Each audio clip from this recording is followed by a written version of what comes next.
भैया पाल और भारत सिंह जी, कई मेरे मित्र जिनके नाम नहीं जानता मैं, और हमारी बहन जो दूर दराज से इस प्रोग्राम में आए, उनका दिल की गहराइयों से बहुत बहुत स्वागत, वंदन, अभिनंदन। मैं ज्यादा बोलना तो नहीं जानता, ना मैं कोई नेता हूँ, एक छोटा सा सिपाही हूँ मां अहिल्याबाई का। तो बहुत ही स्पष्ट शब्दों में अपनी 3 शर्तें आपके सामने रखूंगा। इस मीटिंग के माध्यम से तानसेन जयंती को उपलब्ध हम यहाँ सब आए तो मैंने देखा 4 वर्णों की बात हो रही थी, शूद्र, क्षत्रिय, ब्राह्मण, वैश्य। तो ब्राह्मण, वैश्य, क्षत्रिय तो हमें नहीं, तो जाहिर सी बात है कि शूद्र है। अभी मैं आगरा में एक शूद्र महापंचायत के अंदर गया था, तो वहां पर मैंने देखा हमारे सभी ST SC OBC के भाई एक साथ मिलकर संघर्ष कर रहे हैं। तो पहलवान आदमी ज्यादा पढ़ा नहीं हूँ, फिर OBC में भी मैंने थोड़ा बहुत काम किया कुशवा भैया के साथ, तो मैं थोड़ा कुछ समझा। तो समझने के बाद आज एक बात मेरे सामने आई है कि सुर सम्राट तानसेन की जयंती है, और रियल में अगर शूद्र महापंचायत सुर सम्राट तानसेन के लिए कुछ कर सकती है तो सबसे पहले उनका इतिहास में नाम दर्ज कराए। जिस जाति में उन्होंने जन्म लिया है उस जाति का नाम दिया जाए उनको। इतने सालों से इस लड़ाई को बाबा गंगाराम जी ने लड़ा, तो मेरी सबसे पहली शर्त ये है, सब भाई एक साथ मिलकर वो जो गलत इतिहास लिखा गया मध्य प्रदेश शासन में तनु मिश्र नाम का, उस इतिहास को मिटा के जहाँ तानसेन ने जन्म लिया, जिस कुल में जन्म लिया, जहाँ पर उनकी फैमिली अभी भी रहती है, उस कुल के नाम से गढ़रिया कुल के नाम से तानसेन को पहचान मिले, और पूरे इंडिया का गढ़रिया समाज का युवा आपके साथ कंधे से कंधे मिला के खड़ा हो जाएगा। ये गिरिराज पहलवान की आवाज नहीं है, पूरे गढ़रिया समाज की आवाज है। मैं अपनी छोटी सी उम्र में बहुत सारे दुखों को झेला और अपने समाज की पीड़ा को समझा। पहले हमारे जाटव भाई बहुत पीड़ित हुआ करते थे, संघर्ष करके इकट्ठे होकर उन्होंने अपना मुकाम हासिल किया, अपनी आत्मसम्मान की लड़ाई को लड़े। लेकिन आज गढ़रिया समाज की हालत जाटवों से भी बदतर हो गई है। तो गढ़रिया भाइयों, सिर्फ एक बात बोलना चाहूंगा, अभी भाई साहब बोल रहे थे कि मत लड़ो आपस में, बिखर जाओगे। किसी कवि ने कहा है कि मत लड़ो आपस में, बिखर जाओगे, और दुश्मन बहुत मजबूत है, मर जाओगे, मर जाओगे। तो अभी भी टाइम है, उसमें आ जाओ। और मेरी दूसरी शर्त, हमारा समाज लोकगीत कन्हैया का आयोजन करता है और 13वीं में देखता हूँ गवाही का आयोजन करता है। जब हमारे समाज के अंदर वीर गढ़रिया जाति के अंदर सुर सम्राट तानसेन जैसे व्यक्ति ने जन्म लिया, तो उनकी फोटो उस प्रोग्राम में आप क्यों नहीं लगाते? मैं उस गढ़रिया समाज से सवाल करना चाहूंगा कि गवाही के अंदर 25 दिसंबर को ग्वालियर व्यापार मेला की झंडी उठती है, उस दिन गढ़रिया समाज की गवाही होती है, तो एक बढ़िया सी प्रतिमा तानसेन जी की वहां पर लगना चाहिए। जहाँ भी गवाही का प्रोग्राम हो वहाँ तानसेन की प्रतिमा जरूर लगना चाहिए, क्योंकि तानसेन वो व्यक्ति है जिसने पूरे इंडिया नहीं पूरे ब्रह्मांड को अपनी तन से लाने की शक्ति थी, और वो गढ़रिया समाज के थे।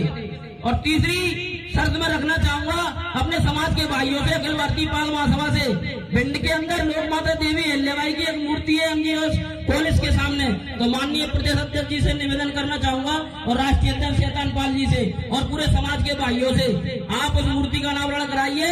उस मूर्ति की दुर्दशा देख के मेरी आत्मा रोती है, तो मेरे को बड़ा धिक्कार होता है कि मेरी माँ जिसने 80,000 मंदिर बनाए उसका आज तक अनावरण नहीं हो पाया। 4 साल हो गए तरपाल में लिपटी है। तो अपनी शक्ति को पहचानो, बाकी बात ये वोट वोट लड़ो।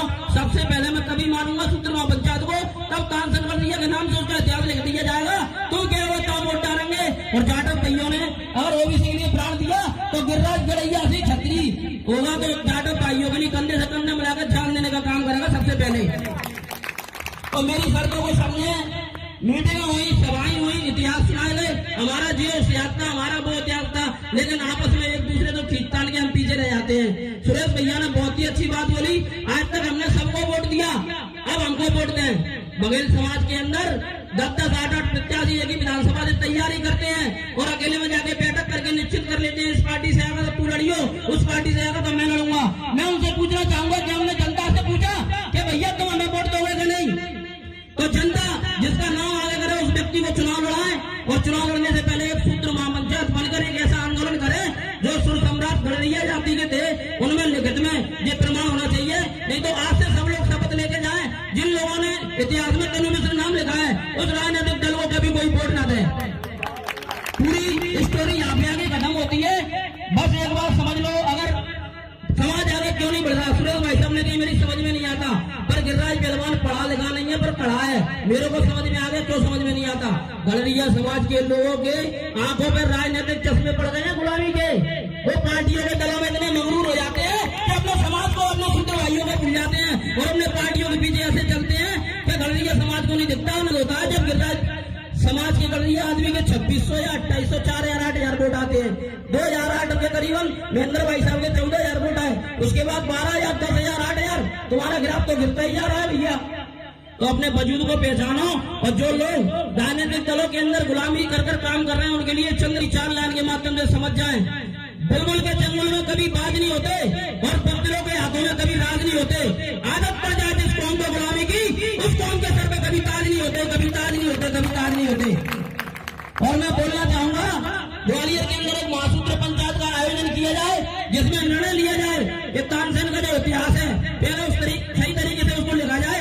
जब भी हम जिस पार्टी की सरकार है तभी हम उस पार्टी को वोट देंगे। अगर हमारा इतिहास नहीं लिखा जाएगा तो उस पार्टी को वोट मत देना। तो तुम छतरी सूत्र हो, छतरी कर रही है, छतरी जाटा हो, नहीं तो तुम कछु नहीं हो। वही वाला किस्सा हो जाएगा, कर मरेगा सानी। तो कर लो और अपने, नहीं तो आप भी बुढ़े हो गए। मैंने देखा मेरे माननीय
माता की जय, जय पाल